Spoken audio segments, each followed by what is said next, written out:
Chapter number 19 atomic nucleus का बाकायदा हम आगाज़ कर रहे हैं। सबसे पहले इस चैप्टर का इंट्रोडक्शन है, ज़रा समझ लेते हैं कि इस चैप्टर में वो हमसे क्या क्या चीज़ें कहना चाह रहा है।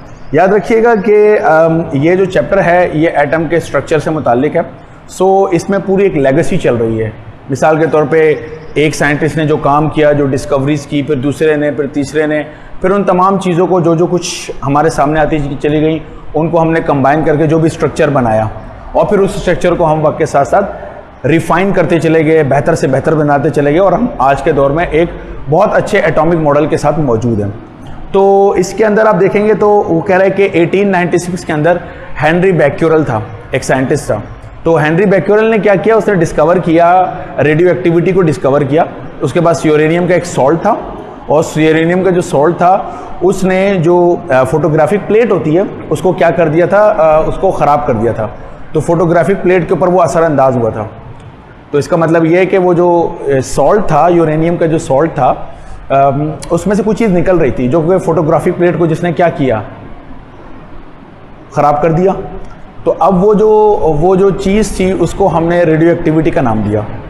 अच्छा, अब वो जो उसमें से, उस सॉल्ट में से जो कुछ भी निकल रहा था वो बिल्कुल ही अजीब व गरीब किस्म का बिहेवियर दे रहा था। मेरे कहने का मतलब ये है कि आप चाहे उस सॉल्ट को पीस लें, ग्राइंड कर लें, डिज़ोल्व कर लें, उसको हीट अप कर लें, कुछ भी कर लें, उससे निकलने वाली रेडिएशन पे कोई फ़र्क नहीं पड़ रहा था, राइट। तो इस किस्म की जो है डिस्कवरी हमारे पास थी।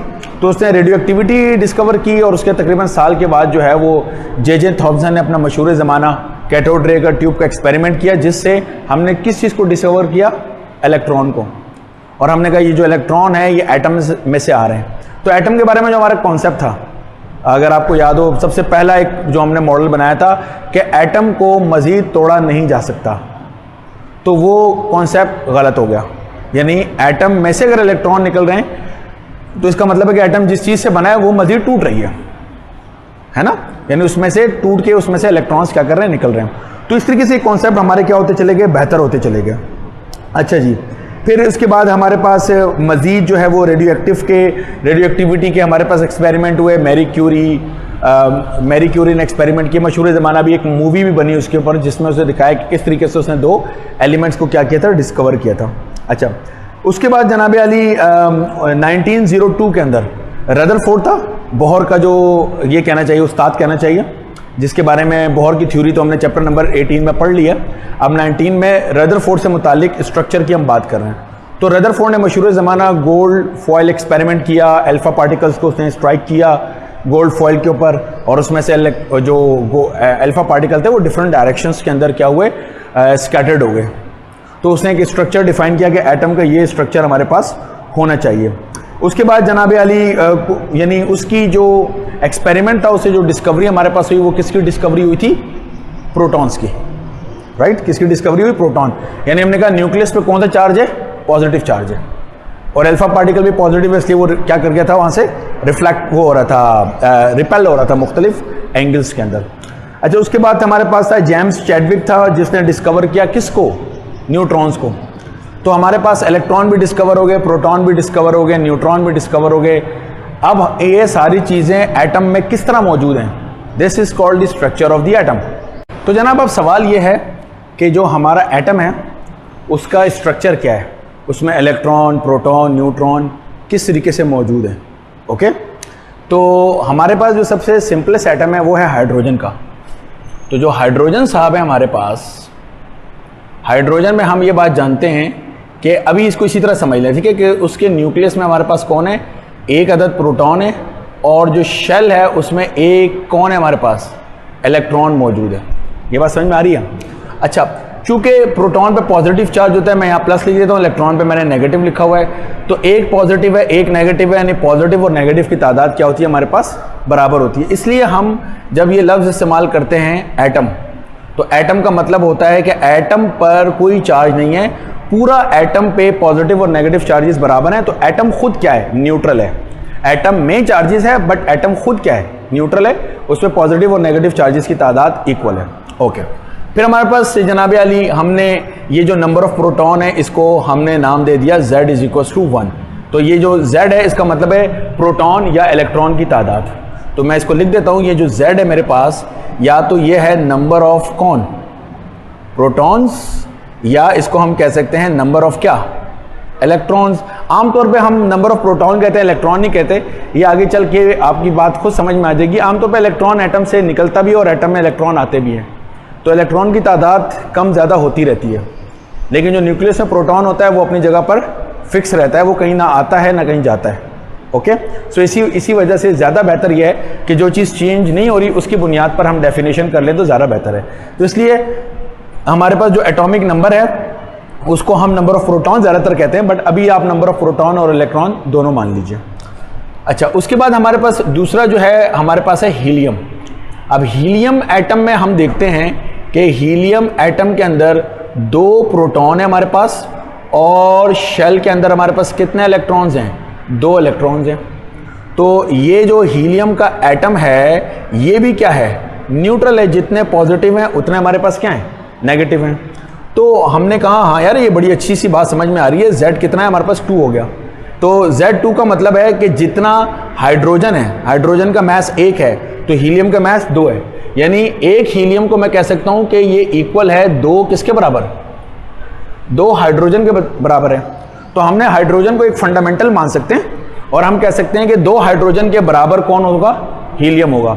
उसके बाद लिथियम है, तो अगर हम लिथियम को देखते हैं Li लिथियम को, तो लिथियम का जो एटॉमिक मास है, एटॉमिक नंबर है सॉरी, वो मेरे पास कितना है, वो 3 है।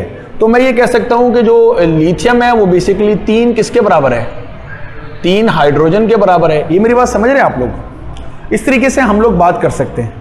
ओके, ये बात तो बहुत ही अच्छी सी हो गई है, बट बहुत जल्द हमें एक प्रॉब्लम का सामना करना पड़ गया, और वो प्रॉब्लम का सामना ये करना पड़ गया कि जो हाइड्रोजन है उसके न्यूक्लियस में हमारे पास तो 1 प्रोटॉन है, यहाँ पे हमारे पास 2 प्रोटॉन है। तो अगर एटॉमिक नंबर 1 था, एटॉमिक नंबर 2 था, तो एटॉमिक एक चीज़ होती है ए, जिसे हम कहते हैं, क्या बोलते हैं, एटॉमिक मास कहते हैं। एटॉमिक मास का मतलब हमारे पास होता है न्यूक्लियस का मास। अभी एटॉमिक मास की जो बाकायदा इस वक्त डेफिनेशन है वो बात नहीं कर रहा, लेकिन मैं कह रहा हूं कि एटम का मास समझ लो, ठीक है। सो एटम का जो मास है यहां पर वो था हमारे पास कितना, 1, और हीलियम में जो एटम का मास आया वो कितना आया हमारे पास, 4 आया। तो एटॉमिक नंबर में तो हम ये कह रहे हैं कि 2 हाइड्रोजन के बराबर है, लेकिन अगर 2 हाइड्रोजन के बराबर करूं तो एटॉमिक नंबर 1 से 2 होता हुआ तो नजर आ रहा है, लेकिन एटॉमिक मास 1 से 2 की जगह 1 से कितना हो रहा है, 4 हो रहा है। इसी तरह जो लिथियम है उसका जो एटॉमिक मास है वो तो 7 है, राइट। तो ये एटॉमिक नंबर 1, 2, 3 हाइड्रोजन के बराबर है, तो कितना होना चाहिए था एटॉमिक मास, 7 के बजाय कितना आना चाहिए था हमारे पास, 3 आना चाहिए था। ये मेरी बात समझ रहे हैं? तो एटॉमिक मास में अब हमारी समझ से बाहर हो गया कि ये मामलात कहाँ जा रहे हैं। तो हमने ना एक एक्सप्लेनेशन दी, हमने एक्सप्लेनेशन ये दी जो यहाँ पे आपकी समझ में आएगी। हमने कहा एक्चुअली ना यहाँ पर न्यूक्लियस में 2 प्रोटॉन नहीं है, बल्कि यहाँ पर 4 प्रोटॉन है, 2 प्रोटॉन, 2 प्रोटॉन, और अब जब ये 2 प्रोटॉन एक्स्ट्रा मैंने कर दिए तो यहाँ पे जो पॉजिटिव चार्ज है वो कितने हो गए, 4, और नेगेटिव चार्ज कितने हो गए, 2। तो ये न्यूट्रल तो नहीं रहा। तो हमने कहा और यहाँ पे न्यूक्लियस में 2 इलेक्ट्रॉन भी हैं, 2 इलेक्ट्रॉन भी हैं। तो ये जो 2 प्रोटॉन और 2 इलेक्ट्रॉन है ना, इन्होंने मिलके अपने चार्ज को खत्म कर दिया। समझ में आ रही है? अपने चार्ज को क्या कर दिया, खत्म कर दिया। और जनाब आली न्यूक्लियस पे कितना चार्ज बचा, +2, और बाहर कितना बचा, -2, न्यूट्रल हो गए दोबारा। और ये एक्सप्लेनेशन भी हम देने में कामयाब हो गए कि मास 1 से 4 पे पहुंच गया, ठीक है। ये तो इस तरीके से तो हमने समझा दिया, लेकिन क्या ये एक्सपेरिमेंटली प्रूव है? हमने कहा हाँ, उस वक्त की बात कर रहा हूं। हमने कहा हाँ यार एक्सपेरिमेंटली प्रूव भी है। क्यों? क्योंकि हमारे पास रेडियो एक्टिविटी एक प्रोसेस है। अभी ये इंट्रोडक्शन चल रहा है इसलिए आपको ये बातें सारी समझनी है, ठीक है। रेडियो एक्टिविटी एक प्रोसेस है जिसमें एक न्यूक्लियस टूटता है और उस न्यूक्लियस में से मुख्तलिफ पार्टिकल्स निकलते हैं और एनर्जी निकलती है। तो उस न्यूक्लियस में से निकलने वाले एक पार्टिकल को हम कहते हैं बीटा पार्टिकल्स। क्या कहते हैं? Beta particle. और ये बीटा पार्टिकल्स क्या होते हैं बेसिकली, ये हमारे पास कौन है, इलेक्ट्रॉन्स हैं। ये बीटा पार्टिकल्स कौन है हमारे पास, इलेक्ट्रॉन्स। तो ये बीटा पार्टिकल जो हमारे पास इलेक्ट्रॉन है, इलेक्ट्रॉन पे नेगेटिव चार्ज होता है, और ये किस में से निकल रहे हैं, न्यूक्लियस में से। तो हमने कहा देखा न्यूक्लियस में इलेक्ट्रॉन थे ना, इलेक्ट्रॉन थे तभी तो न्यूक्लियस में से कौन निकले, इलेक्ट्रॉन निकले। हमने कहा देखो भाई, हमारी इस बात का जो सबूत है वो कौन है? वो रेडियो एक्टिविटी में बीटा पार्टिकल, बीटा एमिशन, मेरी बात का सबूत है कि मैं ठीक कह रहा हूं। ये बात क्लियर हो गई? अच्छा, अब एक चीज का जरा समझने की कोशिश करनी है आपने, और वो चीज ये है कि जहां पर कोई चीज होती है ना, तो वहां पर उसका एक एनर्जी लेवल होता है, राइट? इलेक्ट्रॉन शेल में भी मैं दिखा रहा हूं और इलेक्ट्रॉन न्यूक्लियस में भी मैं दिखा रहा हूं। तो ये जो न्यूक्लियस में इलेक्ट्रॉन मौजूद है, अगर ये न्यूक्लियस में से निकलेगा तो इसकी एनर्जी खासी ज्यादा होनी चाहिए, इसकी एनर्जी खासी ज्यादा होनी चाहिए। हमारे जो फिजिक्स के लॉज हैं, वो लॉज ये कहते हैं कि अगर न्यूक्लियस में से इलेक्ट्रॉन निकल रहा है, तो मैं यहां पे लिख देता हूं इलेक्ट्रॉन फ्रॉम, कहां से? न्यूक्लियस। अगर न्यूक्लियस में से इलेक्ट्रॉन निकल रहा है तो हैज एनर्जी, तो उसकी एनर्जी हमारे पास होनी चाहिए 10 रेज़ टू पावर, कितनी होनी चाहिए? 3 मेगा इलेक्ट्रॉन वोल्ट। कितनी होनी चाहिए? 10 raise to power 3 mega electron volt. ये क्लियर है? यानी 10 raise to power 3 mega electron volt का मतलब है 1000 मेगा इलेक्ट्रॉन वोल्ट। जबकि बीटा डीके में जो इलेक्ट्रॉन निकलता है उसकी एनर्जीज 2 से 3 मेगा इलेक्ट्रॉन वोल्ट होती है। कहां मैं कह रहा हूं 1000 होनी चाहिए, जबकि हमें जो मिल रही है वो कितनी मिल रही है? 2 से 3 मेगा इलेक्ट्रॉन वोल्ट मिल रही है। इसका मतलब ये हुआ कि जो न्यूक्लियस में से इलेक्ट्रॉन निकल रहा है वो न्यूक्लियस में मौजूद नहीं था। अगर तो वो न्यूक्लियस में मौजूद होता तो हमारे लॉस के मुताबिक उसकी एनर्जी होनी चाहिए थी अच्छी खासी एनर्जी, यानी 1000 मेगा इलेक्ट्रॉन वोल्ट। तो हमारे जो लॉज हैं, कंजर्वेटिव जो लॉज हैं, वो इस बात को प्रूव कर रहे हैं कि जो इलेक्ट्रॉन है वो न्यूक्लियस में मौजूद नहीं है।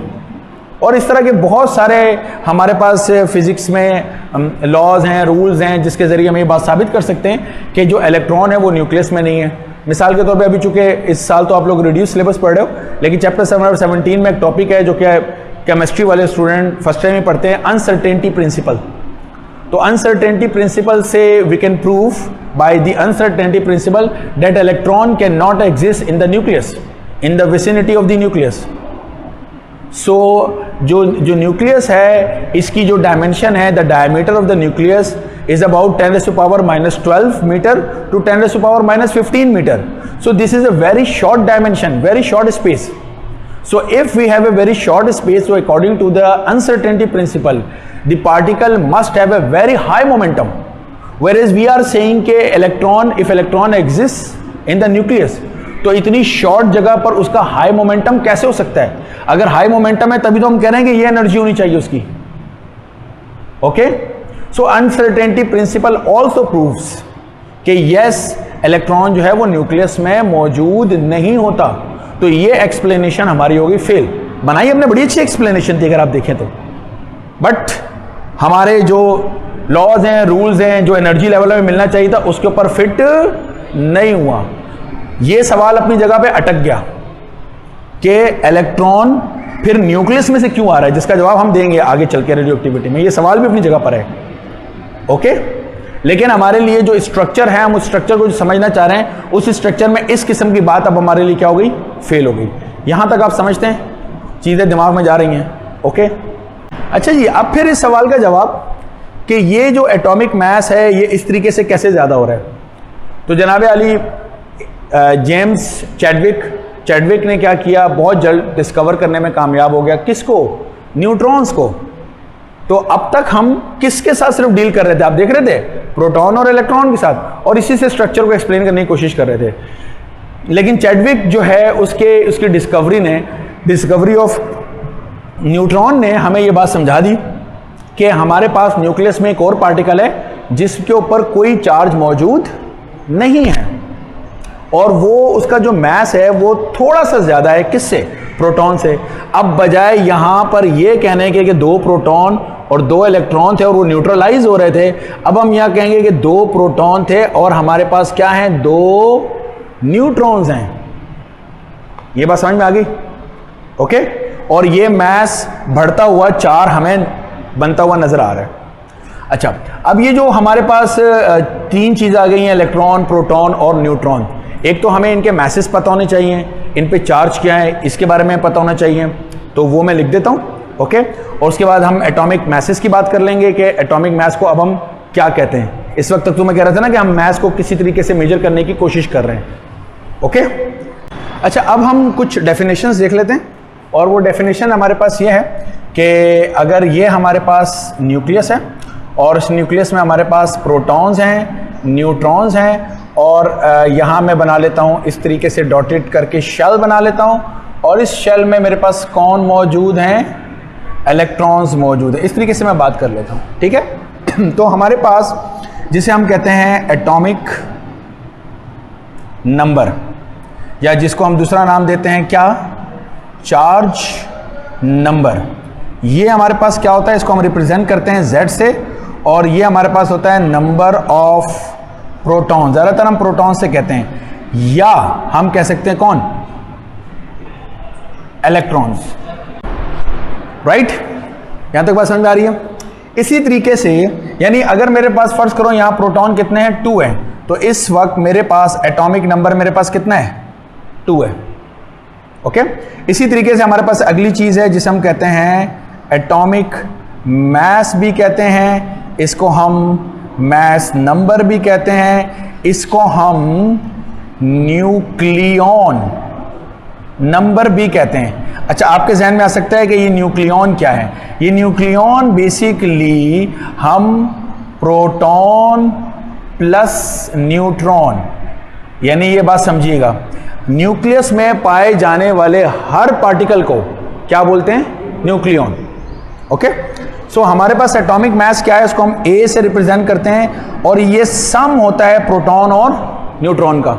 तो कितने प्रोटॉन है कितने न्यूट्रॉन है उनको सम कर लें। फर्ज करें यहाँ जो है मेरे पास न्यूट्रॉन की जो तादाद है वो कितनी हो, 3 हो। एक समझाने के लिए मिसाल दे रहा हूँ मैं आपको। तो मेरे पास प्रोटॉन 2 न्यूट्रॉन 3, तो मेरे पास 2 + 3, तो मेरा एटॉमिक मास कितना हो गया, 5 हो गया। ये बात समझ में आ गई। हाँ, अगर मैं कहूँ कि न्यूक्लियन कितने हैं, तो 5 न्यूक्लियन है, 3 न्यूट्रॉन 2 प्रोटॉन। तो न्यूक्लियन किसे कहते हैं हम लोग, न्यूक्लियस में पाए जाने वाले हर पार्टिकल का नाम है न्यूक्लियन। एग्रीड। अच्छा, एक बात तुम्हारे पास ये हो गई। फिर अगर हमें नंबर ऑफ न्यूट्रॉन मालूम करने हो तो अब आप देख सकते हैं कि हम वो कैसे निकाल सकते हैं। नंबर ऑफ न्यूट्रॉन निकालने का जो तरीका है, यानी मैं इसको N लिख देता हूं, ये मैं न्यूट्रॉन की तादाद मालूम कर रहा हूं। तो देखो A का मतलब क्या होता है, इसमें प्रोटॉन और न्यूट्रॉन है ना। तो A में से अगर मैं माइनस करता हूं Z को, तो A का मतलब होता है proton plus neutron, minus Z का मतलब क्या होता है, प्रोटॉन की तादाद, है ना। तो अगर मैं proton plus neutron minus proton, तो प्रोटॉन से प्रोटॉन कैंसिल, तो क्या आ गया, न्यूट्रॉन्स नहीं आ गए मेरे पास। ये बात समझ रहे हो। तो न्यूट्रॉन मालूम करने का तरीका ये है आपके पास कि आपने एटॉमिक मास में से माइनस करना है किसको, एटॉमिक नंबर को। तो फर्ज करो कि जी अगर मुझे एटॉमिक नंबर दिया हुआ था 2 और एटॉमिक मास कितना दिया हुआ है मेरे पास, कितना दिया हुआ है, 5 दिया हुआ है, और मुझे नंबर ऑफ न्यूट्रॉन मालूम करने हो तो N = एटॉमिक मास कितना है, 5 माइनस एटॉमिक नंबर मेरे पास कितना है, 2, तो 5 - 2 तो 3, तो क्या 3 नंबर ऑफ न्यूट्रॉन नहीं है मेरे पास। सो नंबर ऑफ न्यूट्रॉन मालूम करने का तरीका भी समझ में आ गया, कोई इशू तो नहीं है। How we represent in nucleus. अब आप बोलेंगे रिप्रेजेंट एलिमेंट बोले, रिप्रेजेंट एटम बोले। एक्चुअली एटम जो है ना उसमें जो इलेक्ट्रॉन शेल्स में है, इलेक्ट्रॉन के मास ना होने के बराबर है। ओके, तो हमारे लिए एलिमेंट का मतलब न्यूक्लियस ही होता है। एलिमेंट का मतलब एक ही किस्म के बहुत सारे न्यूक्लियस मिल जाए, जिसको हम आज से पहले क्या कहते थे, एक ही किस्म के बहुत सारे एटम मिल जाए, तो उसे हम क्या बोलते थे, एलिमेंट। तो हम एटम की जगह अब लफ्ज़ क्या इस्तेमाल कर रहे हैं, न्यूक्लियस, क्योंकि हमारे लिए असल चीज जो है वो कौन है, वो न्यूक्लियस है। राइट, ये बात समझ में आ रही है। तो हम किसी एलिमेंट को कैसे रिप्रेजेंट करते हैं, बल्कि मैं ये कहूंगा कि किसी न्यूक्लियस को कैसे रिप्रेजेंट करते हैं। तो फर्ज करें अगर किसी न्यूक्लियस का नाम है मेरे पास इस तरीके से X, ये उस न्यूक्लियस का नाम है, तो दो तीन तरीके हमारे। एक तरीका ये कि यहां पे हम लिखते हैं एटॉमिक मास और यहां लिखते हैं एटॉमिक नंबर। कुछ कहते हैं कि नहीं जी ऐसे कर लीजिए कि इस कोने में लिखें एटॉमिक मास और इस कोने में लिखें एटॉमिक नंबर। ओके, तो हम इसको ले लेते हैं, फर्ज कर लेते हैं कि हमारे पास है एलिमेंट कार्बन, ले लूं कार्बन। तो कार्बन के न्यूक्लियस को हम कैसे लिखते हैं? कार्बन का नाम लिखा C, एटॉमिक मास कितना है हमारे पास 12, एटॉमिक नंबर किसने उसका 6, तो 12C6। इस तरीके से हम रिप्रेजेंट करते हैं एलिमेंट को कह लें, एटम को कह लें, या आज हम कहेंगे न्यूक्लियस को रिप्रेजेंट करते हैं। इसके हिसाब से मैं बात करूं तो 12C6 क्लियर है? तो किसी भी एलिमेंट को रिप्रेजेंट करना आ गया आपको? हाँ। अब यहां पे याद रखिएगा, चूंकि हम एटॉमिक न्यूक्लियस से डील कर रहे हैं तो बहुत जल्द हम न्यूक्लियस में जब चले जाएंगे तो हम देखते हैं कि एलिमेंट जो हैं उनके बहुत सारे हमें न्यूक्लियस ऐसे मिलते हैं कि जिनका एटॉमिक नंबर तो सेम है लेकिन उनके एटॉमिक मैसेज क्या होते हैं? डिफरेंट होते हैं, जिन्हें हम क्या बोलते हैं? आइसोटोप्स। तो हम एलिमेंट का नाम कैसे लेते हैं? अब ये एक अहम बात है, याद रखिएगा। एलिमेंट का नाम ये कि उसका नाम लेते हैं या न्यूक्लियस का नाम लेते हैं, और नाम लेने के बाद हम एक नंबर बोलते हैं। वो नंबर क्या होता है? Atomic mass.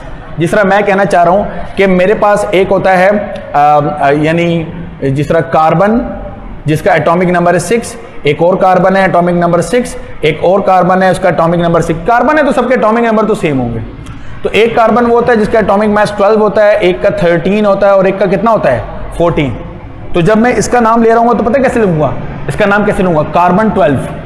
देखो मैंने इसका नाम लिया, अगला नंबर मैंने ये एटॉमिक नंबर नहीं बोला, अगला नंबर मैंने कौन सा बोला? Atomic mass. तो ऐसे नाम लिए जाएंगे। अब ये भी याद रखिएगा, carbon 12, carbon 13, carbon 14, uranium 235, uranium 238, uranium 236। तो उसका नाम लिया और उसके बाद अगला नंबर कौन सा पुकारा? Atomic mass. क्या ये नाम लेने भी आप लोगों को आगे आसान है? कोई इशू तो नहीं है इसके अंदर। अब इनके एटॉमिक मैसेज भी हम लोग लिख लेते हैं। याद रखिएगा हमारे पास जो मैस है किसका? मैस ऑफ प्रोटॉन जो है हमारे पास वो है 1.6726 10⁻⁻27 kg। इसी तरीके से मैस ऑफ जो न्यूट्रॉन है हमारे पास वो 1.67 और यहां पर आ जाता है 50, थोड़ा सा ज्यादा है, ठीक है। और एक्सपोनेंट कितना है? -27 kg।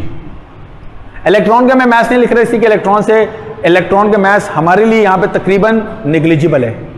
यह बात ठीक है कि एक प्रोटॉन का जो चार्ज है वो बराबर होता है एक इलेक्ट्रॉन के चार्ज के बराबर।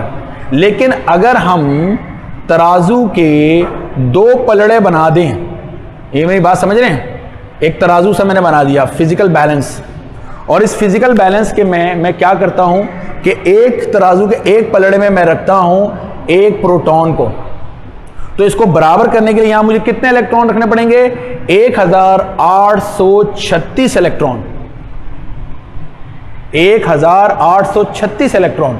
तो इलेक्ट्रॉन इतना साइज में छोटा है और प्रोटॉन इतना बड़ा है, समझे आप? तो मेरा ख्याल है अगर हम इस पूरी जो 4th फ्लोर की बिल्डिंग है, अच्छी खासी कितनी बड़ी बिल्डिंग है हमारे कॉलेज की, इसमें चेयर ये जो डेस्क जिस पे आप बैठे हुए हैं इसको गिन लें तो ये भी मेरा ख्याल है 1836 नहीं होंगी। तो समझ लें एक स्टूडेंट हो और 1836 डेस्क हो उसके लिए, राइट? तो क्या कंपैरिजन है यार? तो ये मैथ्स वाइज तो कोई कंपैरिजन है ही नहीं इन दोनों का। और हम शेल से निकल के कहां पर आ गए? न्यूक्लियस में। अब हम एटम की बातें नहीं करेंगे, न्यूक्लियस की बातें करेंगे और न्यूक्लियस के अंदर जाएंगे। So this is the introduction of this chapter and now I will move to the next topic. Any question? और जो वीडियो देख रहे हैं वो कमेंट्स करके मुझसे पूछ सकते हैं if you have any queries. ठीक है, थैंक यू।